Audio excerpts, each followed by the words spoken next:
बिस्मिल्लाहिर्रहमानिर्रहीम। अस्सलाम वालेकुम। कौम आद कौन थे? दुनिया की सबसे ताकतवर तरीन कौम को अल्लाह रब्बुल इज्जत ने कैसे तबाह किया? कौम आद इस वक्त कहाँ मौजूद है? जदीद तहकीक ने किस मकाम से कौम आद के मुजस्मे दरियाफ्त किए? यही हमारी आज की वीडियो का मौजू होगा। और आज हम आपको खजूर के दरख्तों के बराबर कद और मजबूत तरीन जिसामत वाली कौम आद की इबरतनाक दास्तान सुनाएंगे। बुहिया अरब और बहरे अहमर के दरमियान अरब के जनूबो शुमाल में दोनों जानिब यानी अमान और खिजर मौत, बहरीन और मगरबी यमन तक एक वसी सहरा है जिसे सहराए अल अहकाफ के नाम से याद किया जाता है। इसे सहराए आजम दुनिया और अरबियुल खाली भी कहा जाता है। अल अहकाफ हकफ की जमा है जिसके लुग़वी मायनी रेत के बुलंदो बाला और वसी और अरीज टेले हैं। इस बयाबान सहरा में सफर करना तो दूर की बात, इसके अंदर कदम रखने का भी तसव्वुर नहीं किया जा सकता कि मौत की इस वहशतनाक वादी की जानिब रुख करना खुदकुशी के मुतरादिफ है। यही वजह है कि मकामी बदुओं से लेकर मुहिम जूं सियाहों तक कोई इस सहरा के करीब जाना पसंद नहीं करता।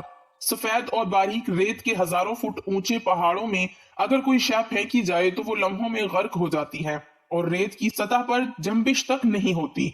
ये सहरा अल्लाह की खुली निशानियों में से है और अहले दुनिया के लिए इबरत भी। अल अहकाफ नामी इस भयानक वादी को देखकर यह गुमान भी नहीं किया जा सकता कि यह किसी जमाने में दुनिया का सबसे ज्यादा सरसब्जो शादाब इलाका था, जहां बेशुमार फलों और फूलों के वसी बागात, ठंडे पानी के चश्मे, आबशारें और बुलंदो बाला इमारतें थी, जिसमें दुनिया की सबसे ज्यादा ताकतवर, मालदार और शानदार तमद्दुन रखने वाली कौम कौम आद आबाद थी। ये दुनिया के सबसे ज्यादा कद आवर और जोर आवर इंसान थे। इतने ताकतवर लोग अल्लाह ने फिर पैदा नहीं किए। जैसा कि अल्लाह जलेशानु ने कुरान मजीद में इरशाद फरमाया, इन जैसी कोई कौम और मुल्कों में पैदा नहीं की गई। खिजर मौत और नजरान के दरमियानी इलाके अल अहकाफ में कौम आद के, जिसे कौम इरम भी कहा जाता है, 13 कबाइल आबाद थे। कौम आद के अल अहकाफ में रहने से मुताल्लिक कुरान मजीद में अल्लाह रब्बुल इज्जत ने इरशाद फरमाया, ऊद को याद करो जबकि उसने अपनी कौम को अहकाफ में डराया। अलामा जलालुद्दीन सयूती रहमतुल्लाह अलैह अपनी तफसीर दुर्र मंशूर में तहरीर करते हैं, कौम आद निहायत जोर आवर और बहादुर कौम थी। ये बुत परस्त थे। इनके दो बुतों के नाम हमूद और हब बयान किए गए हैं। इब्ने कसीर ने अपनी तफसीर में तीसरे बुत का नाम समद भी बयान किया है। आद एक कदीम अरबी कौम है जिसका जिक्र कुरान मजीद में सूरह हूद और सूरह फज्र में आता है। इस कौम पर हजरत हूद अलैहिस्सलाम को नबी बनाकर भेजा गया था। जब इस कौम ने शिर्क और बुत परस्ती तर्क ना की तो अल्लाह रब्बुल इज्जत ने अजाब नाजिल करके उसे तबाह कर दिया। उस कौम के तज़किरे को कहानी समझा जाता था, मगर इसी सदी में उसके मरकजी शहर इरम अरबी में इरम ज़ातिल इमाद और अंग्रेजी में ओबर वाबर और इरम के आसार बरामद हुए हैं, जो अल-रुबाउल खाली के उस हिस्से में है जो आजकल उम्मान में शामिल है। आद असल में हजरत नूह अलैहिस्सलाम की चौथी पुश्त से थे। आद बिन औज बिन इरम बिन साम बिन नूह, और उनके नाम पर इस कौम को पुकारा जाता है, यानी इस कौम का नाम इनके जद्दे अमजद के नाम पर था। कौम आद को मशहूर रिवायात के मुताबिक एक अजीम आंधी से तबाह किया गया था। कुरान के मुताबिक ये कौम दुनिया और आखिरत दोनों में अल्लाह की रहमत से दूर और महरूम है। जदीद तहकीक के मुताबिक ये कौम 3000 साल कबल मसीह से लेकर पहली सदी ईसवी तक मौजूद थी। इनको हजारों सतूनों वाले शहर की कौम भी कहा जाता है। हजरत हूद अलैहिस्सलाम एक तवील अरसे तक अपनी कौम को नसीहत करते रहे। कभी वो इन्हें अल्लाह की तरफ से अता करदा नेमतों की फरियाद दिलाते तो कभी अजाब इलाही से डराते, मगर वो बहरे और अंधे बने रहे। तारीखी कुतब में है कि हजरत हूद अलैहिस्सलाम मुसलसल 50 साल या इससे भी ज्यादा दरसो नसीहत में मसरूफ रहे। कौम आद के 13 कबाइल में से लुकमान और खलजान नामी कबाइल निहायत ताकतवर थे और इन्हें हुक्मरान की हैसियत हासिल थी। हजरत हूद अलैहिस्सलाम ने जब दावत हक दी और कुफ्र और शिर्क छोड़कर एक अल्लाह की बंदगी की तरफ बुलाया तो लुकमान कबीले ने सख्त मुजाहिमत की और हजरत हूद अलैहिस्सलाम के दुश्मन हो गए। इसके बरअक्स दूसरे कबीले खलजान ने हजरत हूद अलैहिस्सलाम की बातों पर गौर खौज किया और इनमें से अक्सर जल्द ही आपकी दावत को कबूल करके ईमान ले आए। हजरत हूद अलैहिस्सलाम ने अपनी कौम को राह हक पर गामजन करने की हर मुमकिन कोशिश की, مگر قوم نے ان کی دعوت قبول کرنے سے انکار کر دیا تو بالآخر انہوں نے بارگاہ الہی میں مدد کے لیے دستے دعا دراز کیے، جسے قرآن کریم نے یوں بیان کیا ہے کہ اے پروردگار، انہوں نے مجھے جھوٹا کہا ہے پر تو میری مدد فرما۔ اللہ نے اپنے نبی کی فریاد کے جواب میں فرمایا، اے نبی، یہ بہت جلد اپنے کیے پر پچھتانے لگیں گے۔ اللہ رب العزت نے اپنے نبی کی دعا قبول فرمائی اور قوم عاد پر عذاب کی ابتدا ہو گئی۔ بادلوں کے فرشتے کو حکم دیا گیا کہ اب بارش نہ برسائی جائے۔ چشموں کے فرشتے کو حکم دیا گیا کہ ان کے ٹھنڈے، میٹھے اور شفاف پانی سے لبریز چشموں اور آبشاروں کو خشک کر دو۔ روایات میں آتا ہے کہ دیکھتے ہی دیکھتے ان کے سرسبز و شاداب کھیتوں کھلیان سوکھنے لگے اور مویشی مرنے لگے، یہاں تک کہ لوگ پینے کے پانی تک کو ترسنے لگے۔ کثیر تعداد میں پیدا ہونے والے پھل اور اناج ناپید ہو گئے۔ پوری قوم خشک سالی کا شکار ہو کر بدحالی اور پریشان ہو گئی۔ یہ سلسلہ مسلسل 3 سال تک جاری رہا۔ حضرت ہود علیہ السلام نے اپنی قوم کی طرف دیکھا تو پریشان ہو گئے۔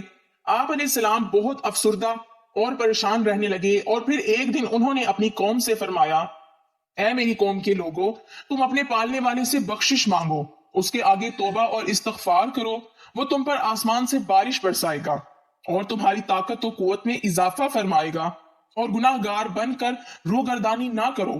قرآن کریم اور احادیث مبارکہ میں توبہ اور استغفار کے بڑے فوائد بیان کیے گئے ہیں۔ ابن ماجہ اور ابو داؤد میں حدیث مبارکہ ہے کہ جو پابندی سے استغفار کرتا ہے، اللہ رب العزت اس کے لیے ہر فکر سے کشادگی اور تنگی سے پناہ دیتا ہے، اور اسے ایسی جگہ سے روزی دیتا ہے جو اس کے وہم و گمان میں بھی نہیں ہوتی۔ لیکن پھر بھی حضرت ہود علیہ السلام کی لاکھ سمجھانے کے باوجود اس قوم پر کوئی اثر نہ ہوا، بلکہ نہایت ڈٹائی کا مظاہرہ کرتے ہوئے کہنے لگے کہ ہم محض تیرے کہنے پر اپنے آباء و اجداد کے اور اپنے ان معبودوں کو نہیں چھوڑ سکتے جو ہمارے آباء و اجداد سے چلے آئے ہیں۔ قرآن کریم نے اسے یوں بیان کیا ہے، اے ہود، تم ہمارے پاس کوئی دلیل تو لائے نہیں، اور ہم صرف تمہارے کہنے سے نہ اپنے معبودوں کو چھوڑنے والے ہیں اور نہ تم پر ایمان لانے والے، بلکہ ہم تو یہ سمجھتے ہیں کہ ہمارے کسی معبود نے تمہیں آصیب زدہ دیوانہ کر دیا ہے۔ عذاب الہی کی ابتدائی مراحل میں خشک سالی نے قوم عاد کی حالت ابتر کر دی۔ ان کے سرداروں اور دانشوروں نے اس سے نجات پانے کے لیے مختلف تدابیر پر غور و فکر شروع کر دیا۔ یہ بات بڑی حیران کن ہے کہ پچھلی قوموں کو جب کبھی کوئی مشکل آ گھیرتی تو وہ اس سے نجات کے لیے حجاز مقدس کا سفر کرتے اور بیت اللہ شریف میں جا کر اللہ کے آگے آہوزاری کرتے، یعنی کافر قومیں بھی اس حقیقت کو تسلیم کرتی تھی کہ اس ارض و سما میں ایک لافانی قوت موجود ہے، مگر اس کے باوجود جب نبی اور رسول یہ بات کہتے تو ان کی عقل پر پردہ پڑ جاتا۔ قوم آج کے سرداروں نے بھی یہی فیصلہ کیا کہ قوم کے سرکردہ افراد بیت اللہ شریف جا کر ان دیکھے خدا کے سامنے فریاد کرتے ہیں۔ چنانچہ مختلف قبائل کے سرداروں اور دیگر اہم افراد پر مشتمل 70 افراد کا ایک وفد حجاز مقدس روانہ ہوا۔ اس زمانے میں مکہ مکرمہ پر قوم عمالیق کی حکمرانی تھی، جس کا سردار معاویہ بن بکر تھا، اور معاویہ کی والدہ قوم عاد سے تعلق رکھتی تھی۔ ویسے بھی معاویہ بن بکر قوم عاد کی شان و شوکت سے بڑا مرغوب تھا، چنانچہ اس نے وفد کی بڑی خاطر مدارت کی اور اسے بڑے عزت و احترام سے کیا۔ تبری کی روایت ہے، اس وفد میں 2 افراد مرشد بن سعد اور لقمان بن لکیم صاحب ایمان اور حضرت ہود علیہ السلام کے پیروکار تھے۔ غالباً ان کا تعلق قبیلہ خلجان سے ہوگا۔ ان دونوں کے علاوہ باقی سب کافر اور بت پرست تھے۔ معاویہ نے ان کے اعزاز میں رقص و سرور کی محافل کا اہتمام کیا، اور تقریباً 1 ماہ تک یہ لوگ اپنے آنے کا مقصد فراموش کر کے عیش و عشرت اور شراب و شباب کی محافل میں مدہوش رہے۔ جب ان کا قیام طویل ہو گیا تو معاویہ بن بکر کو ان کے واپس جانے کی فکر لاحق ہوئی۔ کافی سوچ بچار کے بعد اس نے ناچنے گانے والیوں کے ذریعے چند اشعار کی صورت میں انہیں ان کے آنے کا مقصد یاد کروایا، جس پر وفد کو ہوش آیا۔ تاریخی کتب میں درج ہے کہ اس موقع پر وفد میں شامل مرشد اور لقمان نے ایک بار پھر انہیں سمجھانے کی کوشش کی، جو کچھ حضرت ہود علیہ السلام کہتے ہیں اس پر ایمان لے آؤ، مگر وہ نہ مانے۔ وفد بیت اللہ شریف گیا اور بارش کی دعائیں مانگنی شروع کر دی۔ ابھی تھوڑی ہی دیر گزری تھی کہ اللہ رب العزت نے آسمان پر 3 رنگوں کے بادل بھیج دیے، جن میں ایک سفید تھا، دوسرا سیاہ اور تیسرا سرخ، اور اس کے ساتھ ہی آسمانوں سے ندائے غیب آئی، اپنے اور اپنی قوم کے لیے ان تینوں میں سے کسی ایک کو پسند کر لو۔ चुनाचे वफद ने सोच विचार के बाद स्याह बादल को अपने लिए पसंद किया, जिसके साथ ही सुर्ख और सफेद टुकड़े आसमान से गायब हो गए और अब्र स्याह आहिस्ता आहिस्ता आसमान पर छाने लगा। वो लोग अपनी दुआ की कबूलियत पर बड़े खुश थे और समझते थे कि अब खुश्क साली खत्म हो जाएगी। रिवायात में आता है कि पूरी कौम ने खुशियां मनानी शुरू कर दी, मगर हजरत हूद अलैहिस्सलाम समझ गए थे कि ये अजाब इलाही है। लिहाजा उन्होंने एक बार फिर अपनी कौम को मुखातिब करते हुए फरमाया, ऐ मेरी कौम, ये अल्लाह का अजाब है जो तुम पर नाजिल हुआ चाहता है। फिर उन्होंने अल्लाह ताला का फरमान उन्हें सुनाया, नहीं बल्कि दरअसल ये अबर वो अजाब है जिसकी तुम जल्दी कर रहे थे। ये हवा का तूफान है जिसमें दर्दनाक अजाब चला आ रहा है, जो अपने रब्बे करीम के हुक्म से हर चीज तबाह कर डालेगा। हदीस शरीफ में आता है कि अम्मा आयशा सिद्दीका रज़ियल्लाहु ताला अन्हा ने हुजूर नबी करीम रऊफुर रहीम सल्लल्लाहु अलैहि वसल्लम से पूछा, या रसूलुल्लाह सल्लल्लाहु अलैहि वसल्लम, लोग तो बादल देखकर खुश होते हैं कि अब बारिश होगी, मगर आपके चेहरे पर इसके बरअक्स तशवीश के आसार नजर आते हैं। आप सल्लल्लाहु अलैहि वसल्लम ने फरमाया, आयशा, इस बात की क्या जमानत है कि इस बादल में अजाब नहीं होगा। जबकि एक कौम हवा के अजाब से हलाक कर दी गई थी, उस कौम ने भी बादल देखकर कहा था, ये बादल है जो हम पर बारिश बरसाएगा। रिवायात में आता है कि कौम आद ने उस अजाब को बसूरत बादल अपनी बस्तियों की तरफ आते देखा तो कहने लगे, ये तो बादल है, हम पर बारिश करने वाला है। कुरान करीम में है कि अल्लाह रब्बुल इज्जत ने तेज आंधी का ये अजाब 7 रातों और 8 दिनों तक मुसलसल जारी रखा। आंधी ने किसी एक को भी बाकी ना छोड़ा, ये हर एक के पास पहुंच गई। गारों के अंदर, पहाड़ों, घाटियों और चोटियों, घरों, महलात और किलों के अंदर सबको फना कर डाला।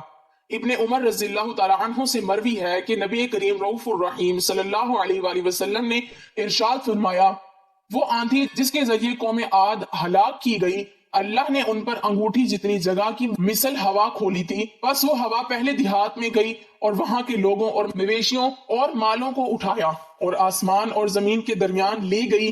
अल्लाह ने इस खौफनाक आंधी से हजरत हूद अलैहिस्सलाम और उनके साथियों को महफूज रखा और उन्होंने खतीरा नामी एक बस्ती में पनाह ली, जहां अजाब उन तक नहीं पहुंचा और वो अमनो सुकून से रहे, और बाकी पूरी कौम अल्लाह रब्बुल इज्जत ने तबाह बर्बाद कर दी। अल्लामा तबरी की बात रिवायतों में है कि हजरत हूद अलैहिस्सलाम की उम्र 150 साल थी। आपको 50 बरस की उम्र में नबूवत अता की गई। 50 बरस तक कौम को वाजो नसीहत करते रहे। कौम की हलाकत के बाद मजीद 50 बरस तक जिंदा रहे और अहले ईमान को वाजो दर्स फरमाते रहे। तारीखी कुतुब से पता चलता है कि हजरत हूद अलैहिस्सलाम का मजार खिज़्र मौत के एक मकाम पर है, जहां अरब के मुख्तलिफ हिस्सों से हजारों की तादाद में लोग जमा होते हैं। अगरचे की कब्र तारीखी तौर पर